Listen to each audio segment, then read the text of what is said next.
Hi everyone. வெறும் 3 இன்க்ரீடியன்ட்ஸை வச்சு ஒரு ஹெல்த்தியான யூனிக்கான ஸ்நாக் ரெசிபி ஒன்று பார்க்கலாமா? அதுக்கு ஒரு 200 கிராம்ஸ் பச்சரிசியை எடுத்துக்கோங்க. ஒரு தடவை வாஷ் பண்ணிக்கோங்க. வாஷ் செஞ்சுட்டு ஒரு 3 மணி நேரம் அதை நல்லா ஊற வச்சுருங்க. ஊற வச்சுட்டு திரும்ப அதை 2 to 3 டைம்ஸ் நல்லா வாஷ் செஞ்சுட்டு ஒரு மிக்சர் ஜாரில் ஆட் பண்ணிக்கோங்க. இப்போது ஒரு கையளவுக்கு முடக்கத்தான் கீரை, அதாவது 20 to 30 கிராம்ஸ், அதையும் மிக்சர் ஜாரில் ஆட் செஞ்சுக்கோங்க. அப்புறம் தேவையான அளவுக்கு உப்பு, அரை கப் அளவுக்கு தண்ணி சேர்த்து நல்லா இந்த மாதிரி மாவு பதத்துக்கு வலுவலுன்னு அரைச்சிக்கோங்க. இப்போது ஒரு கடாய் எடுத்துக்கோங்க. அந்த கடாயில் 1/2 டேபிள் ஸ்பூன் நல்லெண்ணெய் ஆட் பண்ணிக்கோங்க.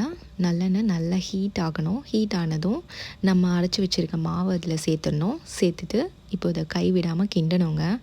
அப் சைட் டவுன் திருப்பி விட்டு நல்லா மாவு ஒன்று சேர்த்து திரட்டணும். இப்போ இந்த மாவு ஒன்று சேர திரட்டுறதுக்கு நம்ம கைவிடாமல் கிண்டிகிட்டே இருக்கணுங்க. இந்த கன்சிஸ்டன்சி வருங்க. இப்போ மேலே கீழே அப்சைட் டவுன் பண்ணி நல்லா இந்த மாதிரி வந்ததும் ஸ்டவ் ஆஃப் பண்ணிவிட்டு கை பொறுக்கிற அளவுக்கு சூடு வந்ததும் இந்த மாதிரி கை வச்சு நல்லா ப்ரெஸ் பண்ணி சப்பாத்தி மாவு மாதிரி பிசைஞ்சுக்கோங்க. இந்த அளவுக்கு பதம் இருக்கணுங்க. சைடில் ஒரு கடாயில் பொரிக்கிறதுக்கு தேவையான ஆயில் ஆட் பண்ணிக்கோங்க. ஹீட் ஆகட்டும்.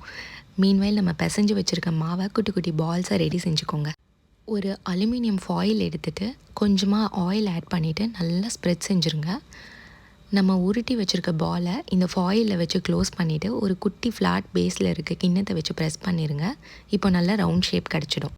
இதை நல்லா ஹீட்டான ஆயிலில் போட்டு வறுத்து எடுத்தால் நல்லா புசு புசுன்னு பூரி மாதிரி வருங்க. அவ்வளோதான், நம்ம முடக்கத்தான் கீரை வடை ரெடி. ஸோ இந்த முடக்கத்தான் கீரையில் நிறையவே ஹெல்த் பெனிஃபிட்ஸ் இருக்குங்க. இதில் அயன், பாஸ்பரஸ், ப்ரோட்டீன், அதுவும் இல்லாமல் மூட்டு வலி, எலும்பு தேய்மானம் இருக்கிறவங்கெல்லாம் சாப்பிட்டா ரொம்பவே நல்லது. ஸோ எப்போல்லாம் இந்த கீரை கிடைக்குதோ அப்போல்லாம் இந்த மாதிரி கீரை வடை செஞ்சு பாருங்கங்க. சூப்பராக இருக்கும். கிட்ஸ் எல்லாம் கூட ரொம்ப விரும்பி சாப்பிடுவாங்கங்க. இந்த வடைக்கு சைடிஷ் சட்னி எல்லாம் ஒன்றுமே தேவையில்லைங்க. இதோட பெஸ்ட்டு காம்போவே பருப்பு பொடி தாங்க. இந்த மாதிரி பருப்பு பொடியை மேலே ட்ரிசில் பண்ணி நல்லா ஹாட்டாக அப்படியே சாப்பிட்டா சூப்பராக இருக்குங்க.